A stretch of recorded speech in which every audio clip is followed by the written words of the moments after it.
आलू की सब्जी।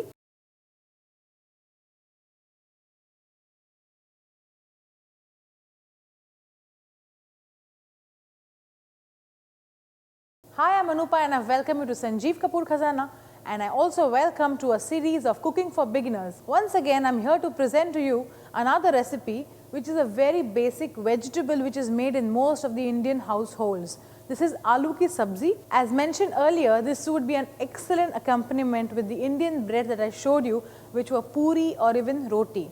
So let's quickly see what all we need to make aloo ki sabzi. We need 2 big potatoes, sliced onions, oil, cumin seeds, mustard seeds, turmeric powder, curry leaves, green chilli slit, salt to taste, chopped fresh coriander leaves, lemon juice, asafoetida.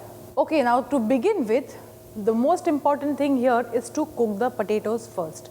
Why? Because this preparation is a very quick recipe for which we need to boil the potatoes, and the best way to cook potatoes is in a pressure cooker.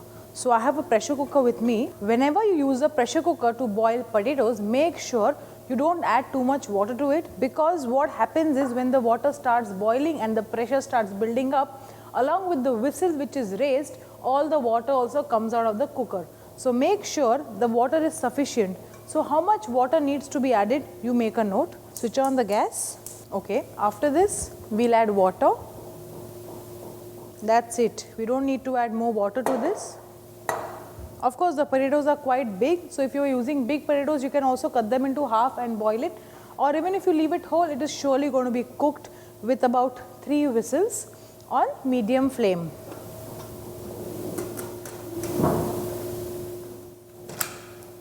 Okay, so we will now let this cook for about 10 to 15 minutes, or till about good 3 whole whistles are given out. After that, you have to leave the pressure cooker as it is for the pressure to settle down. When the pressure cooker is hot, do not try to open it because you may tend to burn yourself.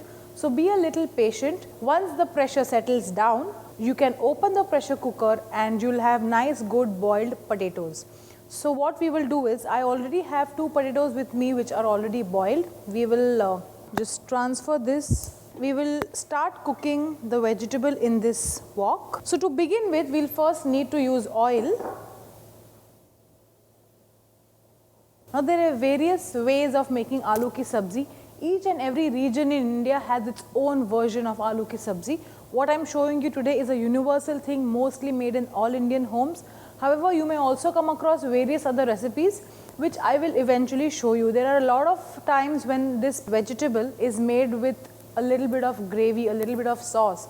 There are quite a few times where a little bit of yogurt is added to it to give it the gravy that you need. So this way, this little saucy potato vegetable can be also had with roti, at the same time steamed rice.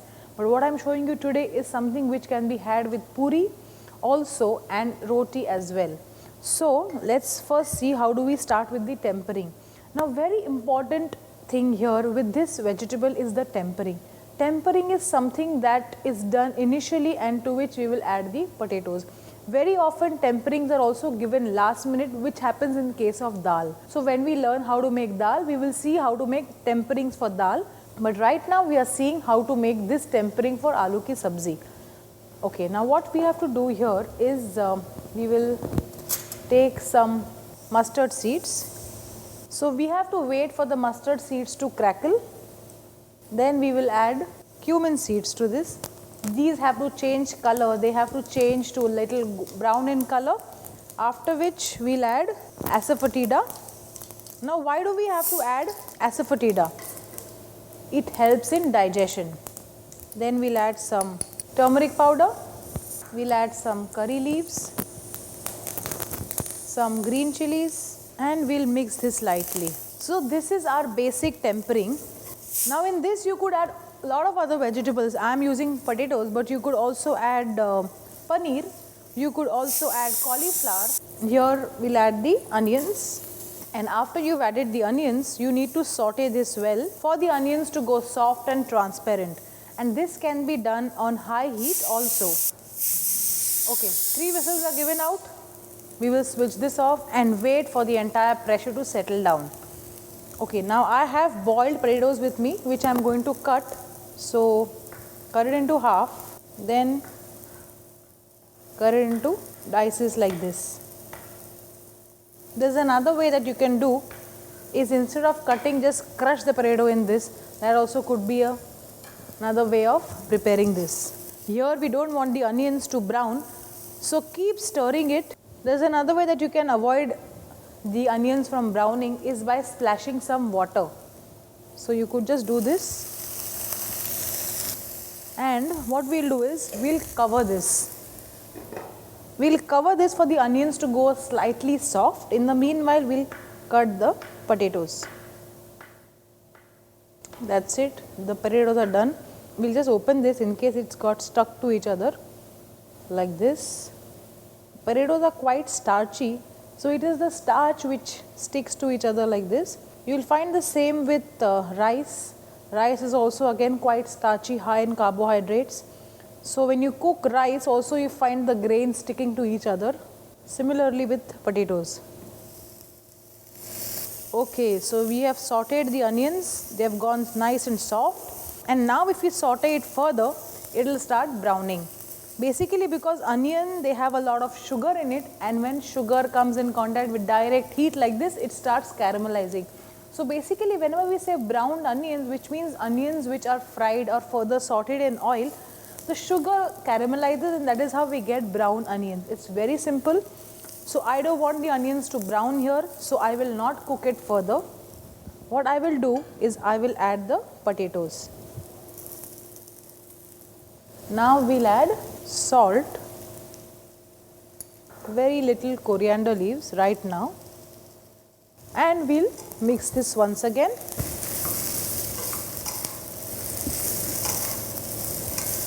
This is going quite dry, so we'll splash some more water here. This is just fine. Mix it up once again.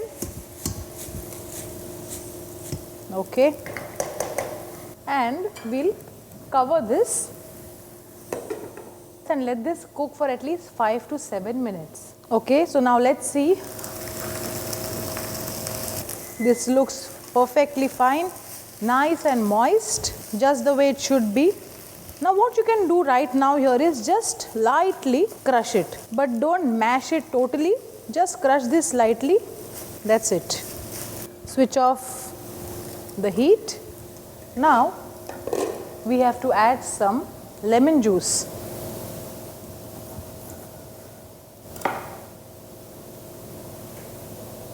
Some lemon juice and some more fresh coriander. Lovely. This is done. Let's put it in a serving bowl.